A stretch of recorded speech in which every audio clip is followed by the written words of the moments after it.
to be doing a little unboxing slash setup video for the Dewalt's portable job site saw. It is the DWE7485. This is going to replace my Delta trunnion saw.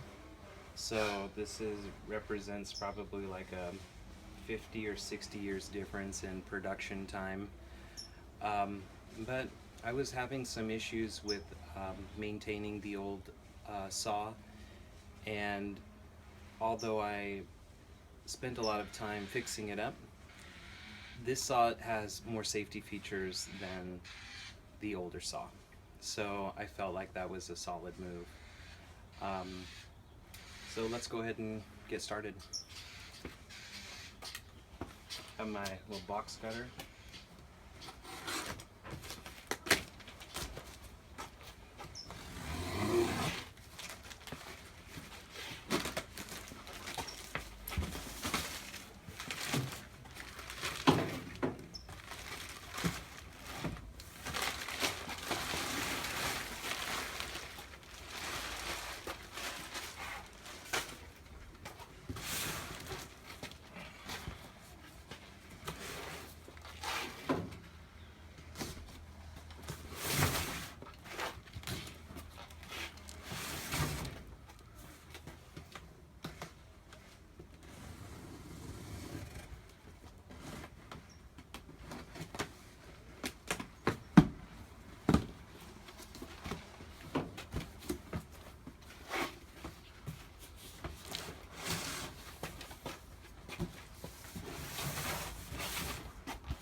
Trying to see which side looks like it's the bottom.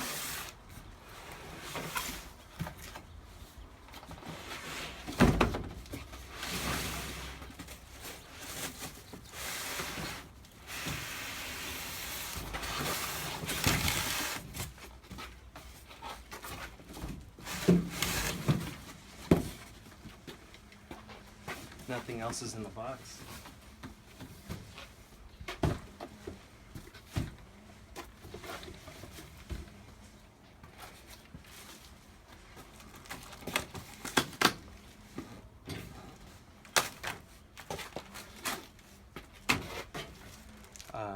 Instruction manual.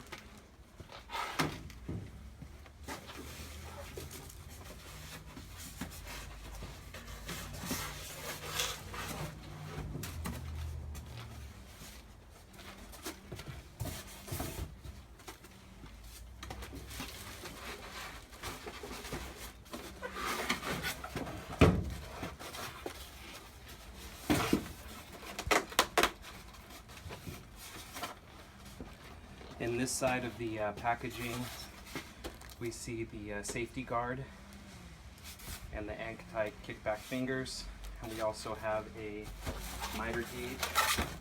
Go ahead and take these out so you can see them.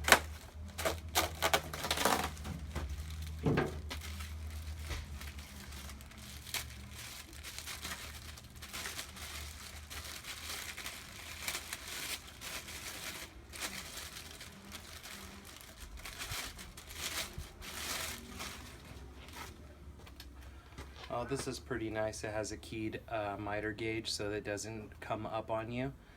That's a nice safety feature. Older miter gauges have the same width channel, but they are just straight, so they can actually pop up on you. If this comes up and out while you're cutting, it could create a dangerous situation. So I feel like that's the first safety upgrade that I've been able to identify.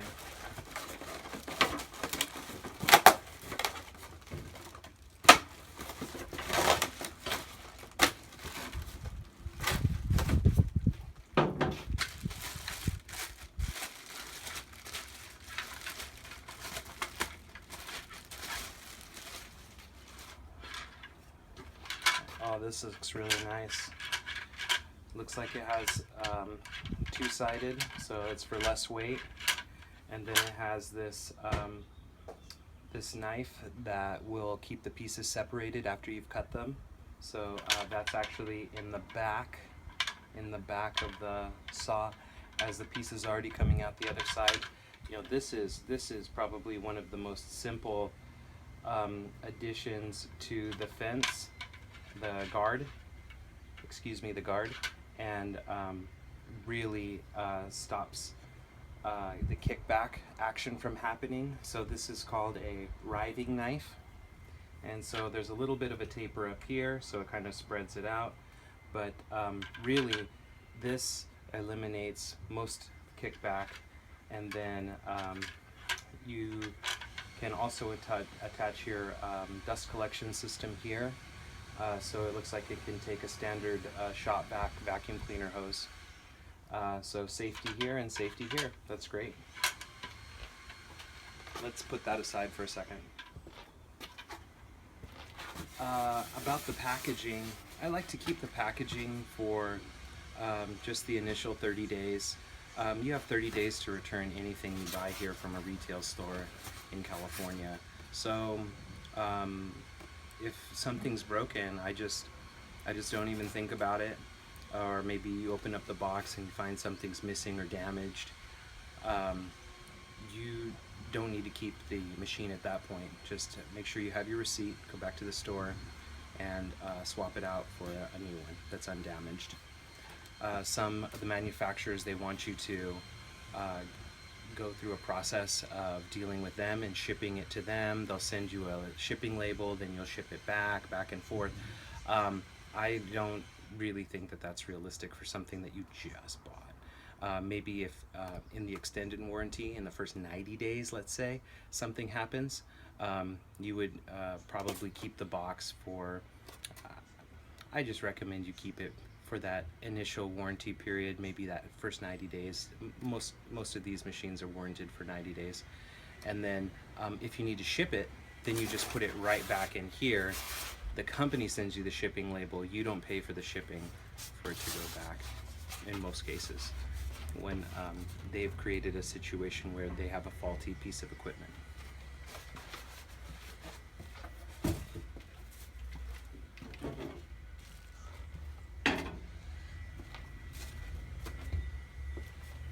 Okay, so let's get down to the actual real deal here. Whoa! Now this looks nice.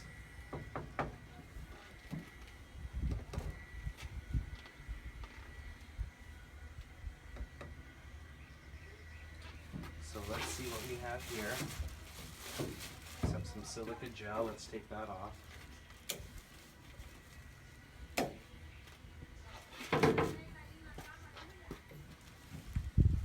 Let's get this bag off.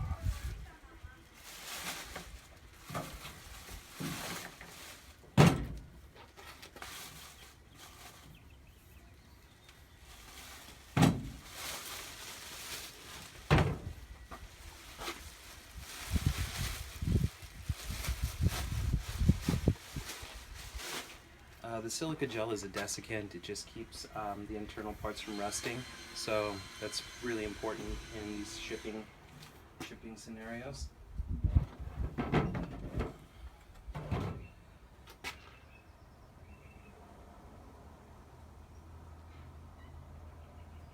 I'm already seeing that there's the blade installed.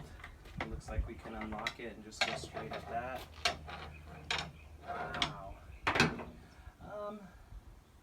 I'd say this is a pretty cheap blade, but it does look like the machine has been tested. I'm seeing a tiny bit of plastic on it, so I think that they did test this saw before they sent it out.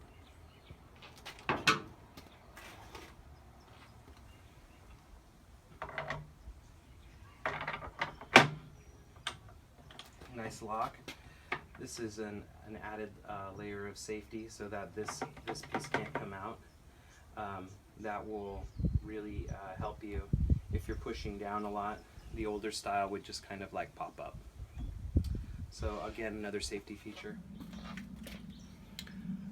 Okay, after consulting the manual, this is how we take the fence off. its storage position is underneath, out of the way. I really like that. On the side of the unit is a paddle, and so you flip that paddle and that unlocks these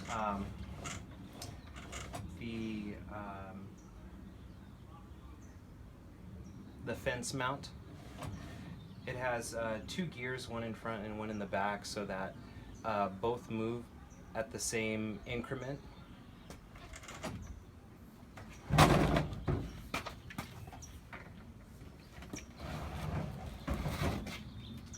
Now that we've released that lever, there's 2 more levers, one here and one in the back. And once we release those 2 levers, the fence just comes off. Now, this fence is actually pretty interesting. You have your normal side for cutting. It's made out. It has aluminum body. Most of it's made out of aluminum. And then we also have one on the other side, so you can cut on one side or the other. I think that's great. It really speeds things up. Integrated into this is your push stick. So you just pop it out for a cut. Let's keep that out for now. And let's go ahead and mount the fence onto the fence rail here.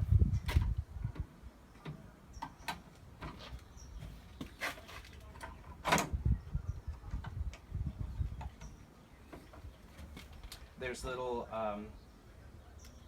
little Allen head screws that pop out that help us index this, so we're going to be able to get nice and aligned very quickly by dropping it right into the groove. Okay, and it looks like we're all locked in and ready to go. Nice. Okay. We want to, of course we want to cut something, so let's make sure that the saw is ready to cut first. Safety, right? Safety first. Saw is unplugged.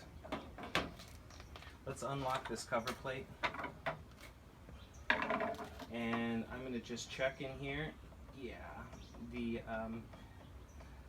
nut seems really tight on the blade, so I'm satisfied with that.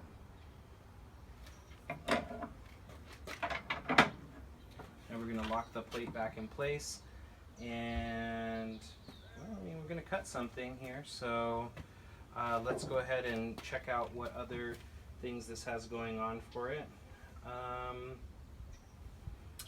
Oh, this safety switch, this is really nice. So there's a cover plate. It feels like a magnetic, yeah, it feels like a magnetic cover plate. So like when you open this up, it stays open, and then you have access to the power button. The power button also seems to be shielded by protective covering, and then this big paddle becomes the stop button. So that looks really well made. Okay, let's get some power to this and get our safety glasses on.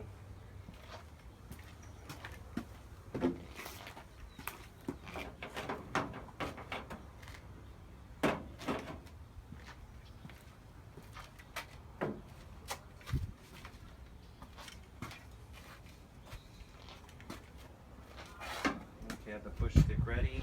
I'm going to feed it all the way through. You always plan out your cut first. So this is just leftover piece that I have, so we're just going to see how this feeds through. I'm going to just try to cut these 2 faces to be parallel, this face and then have a parallel face here, so that it doesn't have this angle on it. What I want to do is I want to raise the blade up so that the blade is, I like it between 1/8 of an inch and 1/4 inch above the workpiece. And then to set it up, this is just for fun, so I'm going to move it over here arbitrarily, and then I'm going to use that lock that I showed you on the side earlier. That keeps this from turning. We're ready to make our cut now, so I like to think about how the cut's going to go before I do it. I actually should turn it so that you can see it a little bit better. And it still feels pretty sturdy for the most part.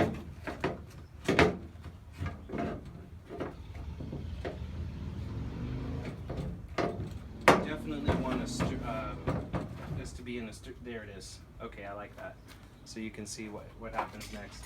So I'm going to go ahead and I'm going to use this push stick, and once I get it into the blade area, then I'm just going to keep pushing it all the way through. And of course it's not going to pop up like that because the blade will be spinning. And then this will keep the piece from kicking back. So let's give it a shot. First, you're going to flip up the cover plate, the magnetic cover plate, to prevent accidentally turning it on. Then we're going to hit the green power button.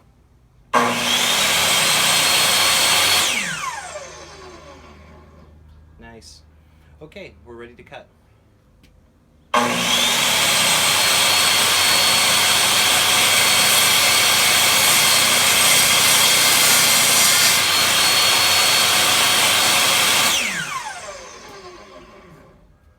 Wow, that cut really nicely.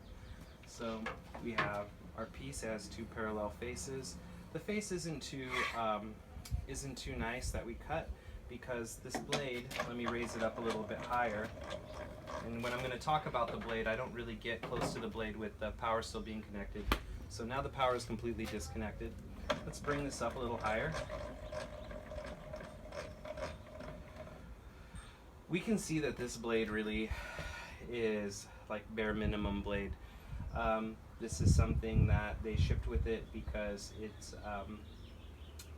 common practice to sell a machine like this with a blade already in it, ready to go. This could be considered like a multi-purpose blade. It's definitely not a finished carpentry blade. So you would be changing this blade in and out. I would keep it, not get rid of this one. I would switch it in when I need to do some more dirty cuts. If I'm cutting lumber that's been out for a while or things that are being reused, I'll probably use this as my my dirty blade. And then the clean blades I'll use are going to be all Diablo blades. So the more teeth, the smoother the cut, also the more expensive the blade. So I look forward to the first thing I'm going to change is I'm going to change the blade out. There's also, just going back to the beginning, there's also this much nicer guard, and this guard keeps the piece from coming up off of the table while you're cutting it. So I think this will be a really good addition to it. So you can run it with or without the guard. You still have the riving knife on the back. Regardless of what you do, it's really prevents kickback in a big way. Kickback is when the piece that we're cutting gets jammed into the fence and it like flexes the blade enough so that this piece just shoots out really fast.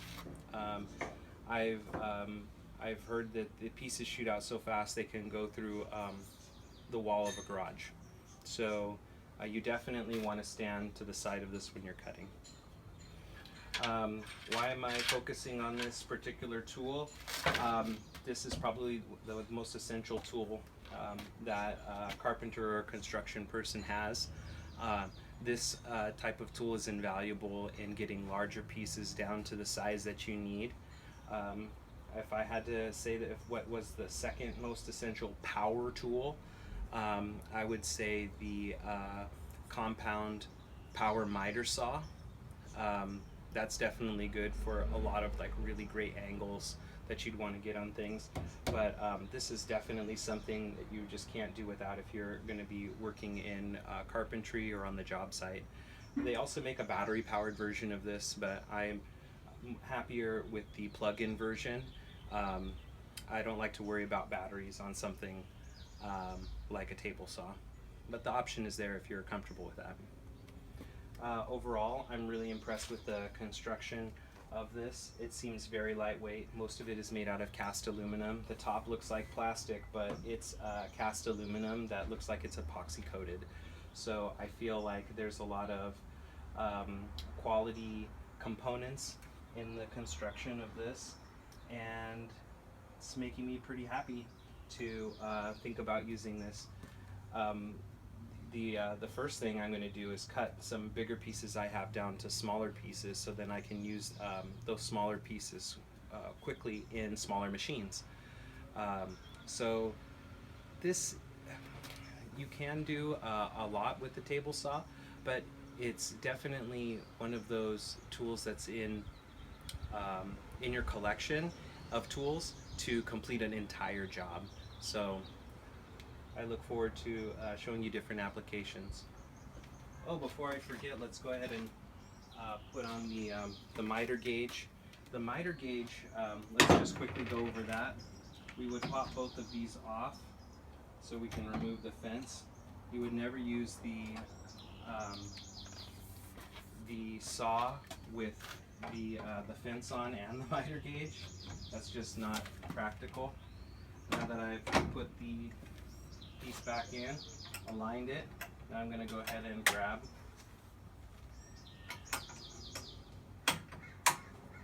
And since this piece doesn't need to be on to use the miter gauge, how would this work? Well, this slides in here, and I'll have to attach a little plate here. It looks like that didn't come with it. So you would put your own little piece of wood or plastic or whatever you want on this, depending on the angle that you want to cut. Let's just say I want a 90-degree angle. I would tighten that down right there so this doesn't rotate. And then you're able to push the piece through, and you push the piece through the blade. This would be way too high to do this cut. So let's go down to the actual height. Like that. And so we would push it through just like this. I think it would be easier for you to see if I was on the other side. So let's just go ahead and switch it to the other side. And then you would, you have a board usually here. There's some screw holes for it. And then a lot of people like to put a piece of sandpaper on this so that it really like grabs the wood and the wood doesn't slide one way or the other. I feel it's like really sliding on me, so that's probably the second thing I'm going to do besides change the blade out. And then you feed it through, and your hand never gets close to the blade. So you're able to make angled cuts, and it's very useful to have this the miter gauge with you. Great feature that it's keyed in too.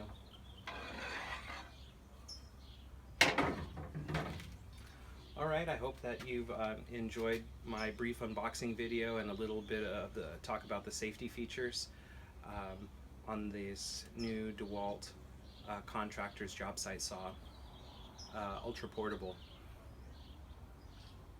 Have a great day.